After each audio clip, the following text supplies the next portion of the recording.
MZTV. Would you like to know why courtships work but marriages fail? I know exactly why, and I wrote about it in a book called Shagah, King Solomon's 3,000-year-old secret to successful relationships. If there are any married people out there or couples who have somehow lost the spark of sexual desire, it is not inevitable.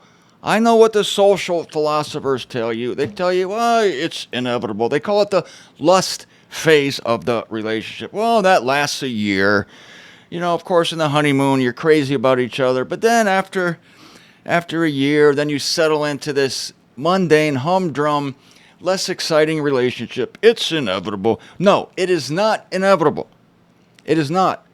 Sexual passion, lust, is meant to last for the duration of your relationship. I don't care if you're 60, 70, 80 years old. That's right. You can rekindle it. I know what happens to it, and I explain it in this book. I'm going to explain it to you. I'm going to give you some highlights. And if you want to change your sexual relationship for the better, order Shagah. Let me tell you how I happened upon this word. I wasn't even looking for it. I was reading the book of Proverbs one day, and there I was in Proverbs 5,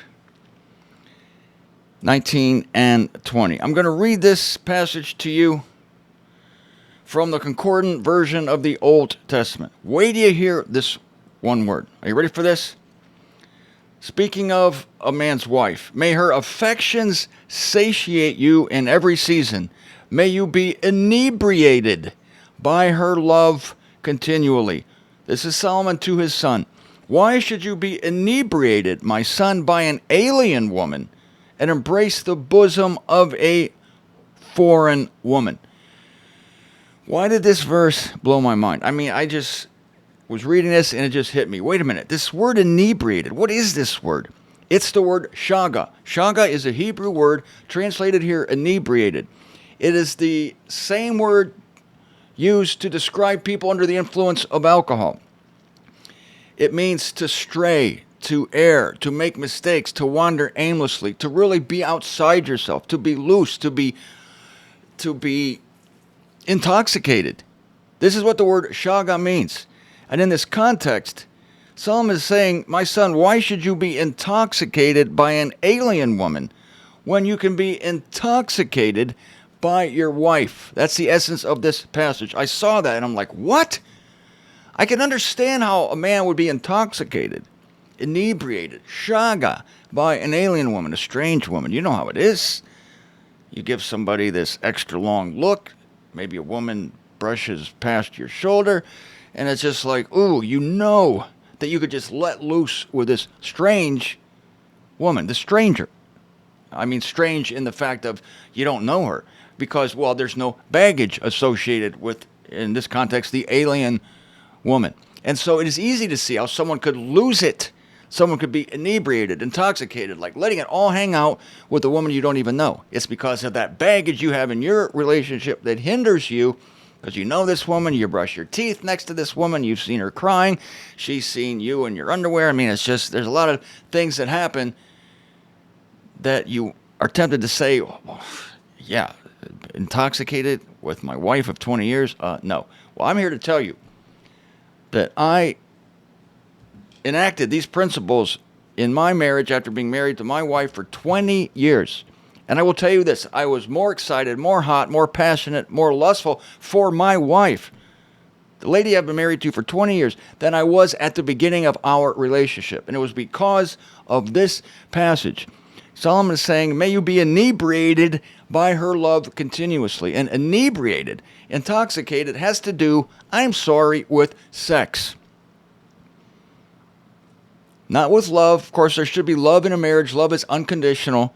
But inebriation is not unconditional. Lust is not unconditional. Love, yes, unconditional. Lust, passion, desire, no, that is not unconditional. It depends on certain things happening. It depends on an environment of sexual excitement being created. And I tell you that it is possible and probable for many of you, it's just your sex drive is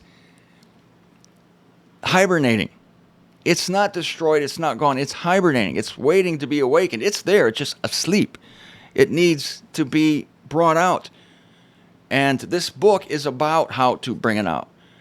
Not only are the scriptures in here that explain why men are attracted to women, but it gives step-by-step instructions of how to make this intoxication work in your marriage. So, back to my original question. Why do courtships work but marriages fail? Well, let me just read a short passage from Shagah, Hebrew word meaning intoxicated. The subtitle of this book, again, is King Solomon's 3,000-year-old secret to successful relationships. I'm on page 114. The courting man lives life uncertain of his sexual future. He is wired to hunt, to pursue. Pursuing sexual intimacy with a desirable woman is the greatest quest he can imagine. A man courting a lady pines for her glance, her words, a whiff of her hair. That she would grace him with these blessings seems unbelievable. That he could one day see her naked. Incredible. He wants to touch and pet and kiss and consummate his desire for her. But these verbs during courtship are tantalizingly out of reach. No wise woman at the dawn of passion pours all of her sweet tarts on the sofa. No. Rather, she teases. She knows her man's buttons and pushes them, then withdraws. He chases. She giggles. Men love to hate this. They hate it because they want to bite and suck the colorful candy. They love it because gratification kills the one thing men love even more than gratification, namely the pursuit of it. Yes, what kills relationships, what kills marriages is the taking for granted of sex, the automatic sex. The wife becomes an automatic fulfillment center. You see, in the courtship phase of the marriage, again, she's tantalizingly out of reach. She knows his buttons, she pushes them and then withdraws, and it's an intoxicating situation because for the man, the sexual energy, that intoxication is more pleasurable to him, really, than the fulfillment of it, because once men fulfill that, then it's gone. The secret of Shagah is to be intoxicated, as King Solomon says in Proverbs, chapter 5, verse 19, may you be inebriated, intoxicated, Shagah, by her love continually.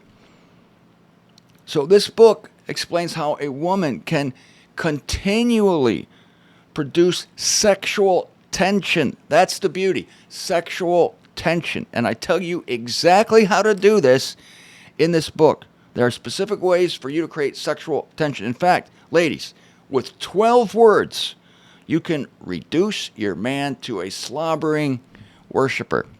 12 words. What, you think I'm going to tell you the 12 words now? No, I'm not going to tell you the 12 words. You have to read the book. The 12 words are in here. And I explain the reason why this is. I even explain male fetishism. Oh, King Solomon. I have quotes from Solomon in here in the Song of Solomon that are absolutely incredible. He is waxing eloquent over his lover. At one point in Song of Solomon, he rhapsodizes over her necklace. He rhapsodizes over the sandals on her feet. He even says one strand from your necklace basically inebriates me, intoxicates me.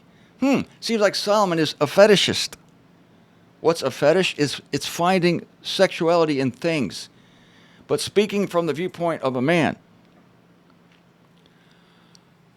for instance, a woman's lipstick, okay? If it's sitting there at the store, it means nothing to me. Or a woman's shoe, let's put it that way. If it's sitting at the store, it means nothing. And most men will tell you this. The men don't give a damn about the thing unless it's associated with the woman. Once a woman, this is the power of femininity. This is the power of womanhood. Once a woman touches a thing or wears a thing, it becomes holy. It becomes sacred in connection with her body.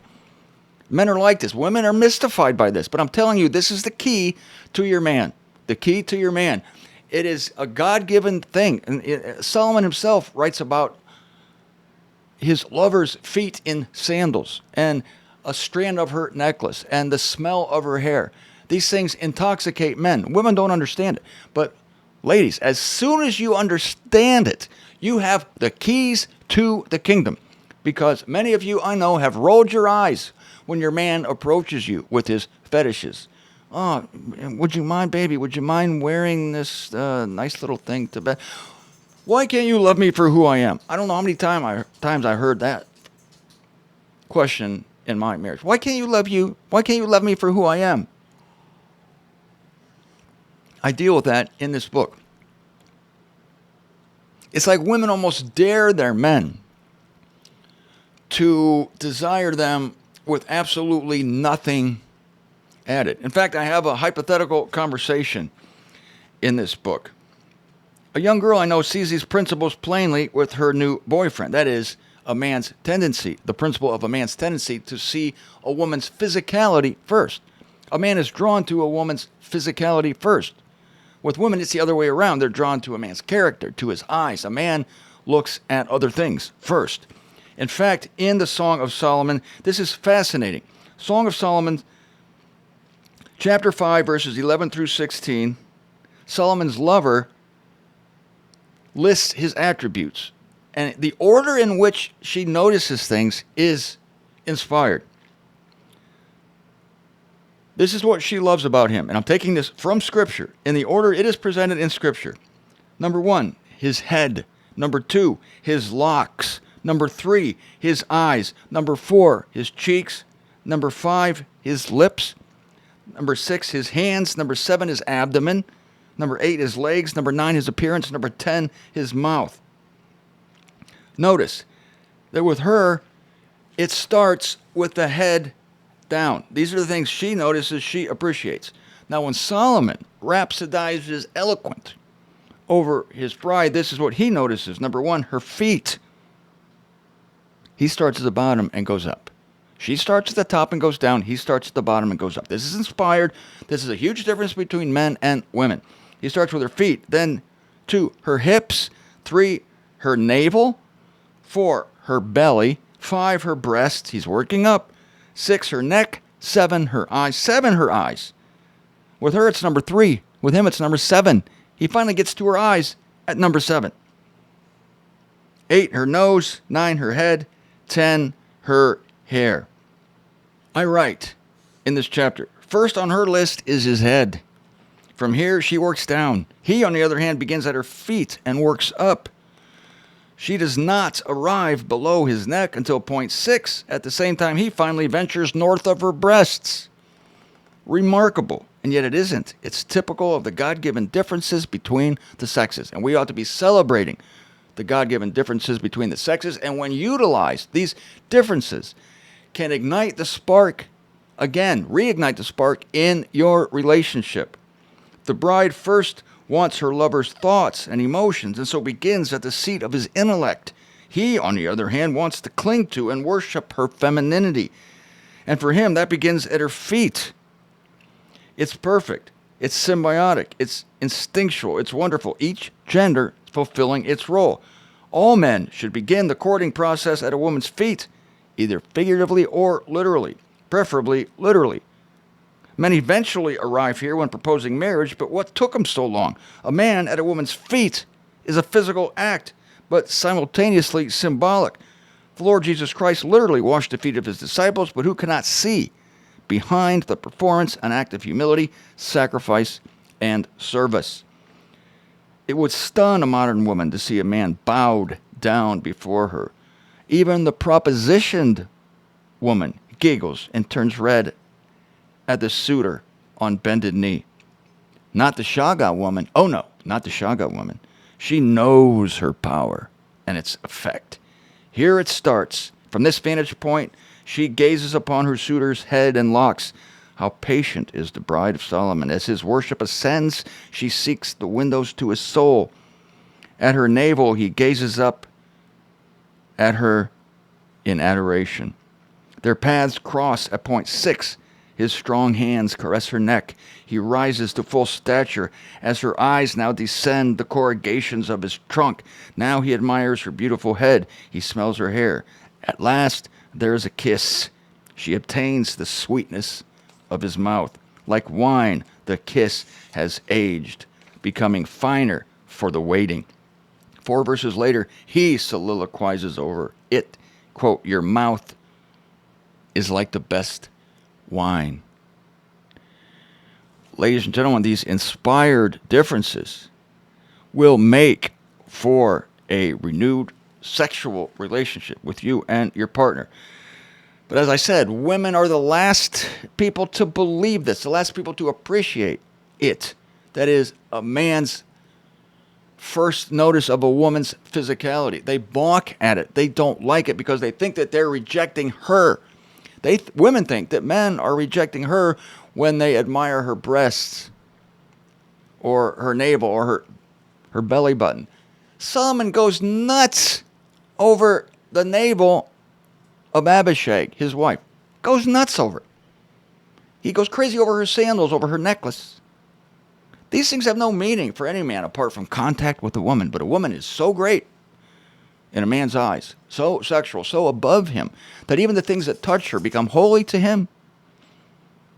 And ladies, if you tap into this power, the kingdom is yours. The kingdom is yours. And I have to teach women this. Now look at this hypothetical conversation in this book. A young girl I know sees these principles plainly with her new boyfriend. He can't take his eyes off my body, she says. I ask, is that bad? I want a relationship, she says. Well, how long have you known him? 2 weeks. Give him time. He'll work his way to your soul, but for him, this is where the attraction starts. She asks, where? I pointed to her low-cut jeans. In my belly button? No, your figure, Janine. You have a wonderful figure. I want a spiritual oneness with Ryan. Well, you're assuming he doesn't? Well, he does believe in God. Then he'll get there. The phrase opposite sex didn't come out of nowhere. Women go to the soul first, then to the body. For men, the body is the conduit to the soul. Well, that sounds profound, but hey, I'm not having sex with him. I'm not talking about jumping in the sack, I say to her. Ryan is infatuated with your packaging. This is a good thing. Sex isn't just doing it with somebody. It's the fullness of the energy. There's energy between you, right? I mean, you don't seem too upset that Ryan's a football player. The guy's got great arms. Oh, no, of course. I love Ryan's body. I just want to make sure that he likes me for me. Here it is. Here it comes. I just want to make sure he likes me for me. Oh, this is my answer to her. Then gain 40 pounds. Stop washing your face. Contract acne. Chop off your hair. Dress in a bag. And wear army boots. Huh? Grow a mustache, Janine. Chew skull. Overhaul a Chevy. Then you'll know for sure if he likes you for you. Hey, what are you trying to hand me? Just a clue, Janine. Just a clue. Trying to hand women everywhere a clue. That testosterone is your best friend. Most women think it's their enemy. It's like, oh God, here it comes again. Oh my God, here comes that testosterone again. I got to deal with this.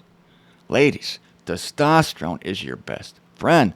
But you have to learn to intelligently manage it. And the man has to be willing to let you intelligently manage it. And to do this, he has to confess his fetishes, his sexual desires, what he likes, because these are the keys to his kingdom.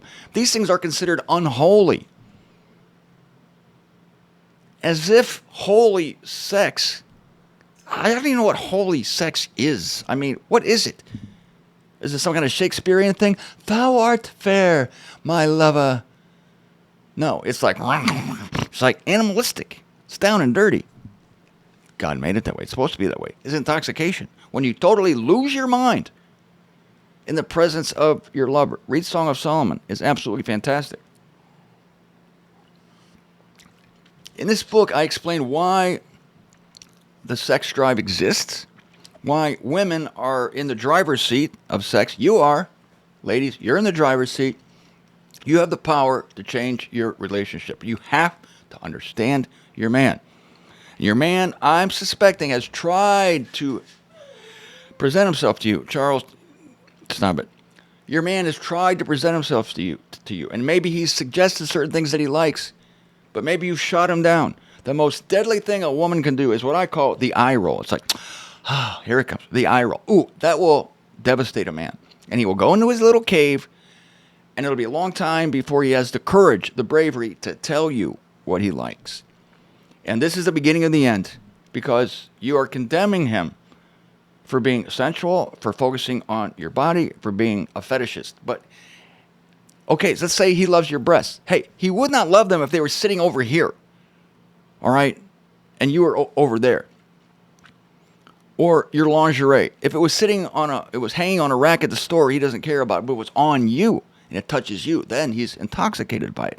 Male intoxication. I'm giving away the keys to the kingdom. Some men might say, Martin, God, you're selling our souls here, man. You're exposing us. Yes, but men, I'm going to make it work for you, because I'm going to convince your woman, and I do so in this book.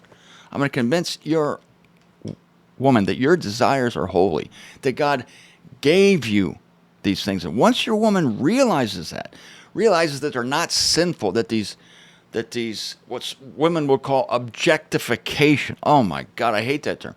He's objectifying me. Well, I'm sorry, but your feet are objects and your breasts are objects, but they're attached to you. He would have no interest in your feet if they were cut off and sitting over there, okay? People accuse me of, like, you're a shoe fetishist or you're a lingerie fetishist or whatever. I said, no, I'm a woman fetish. I have a woman fetish. A woman fetish. It's the women that I love. And when I love a particular woman, then I'm infatuated with all the things that belong to her, that touch her. It's absolutely beautiful. Now, I sent a query letter.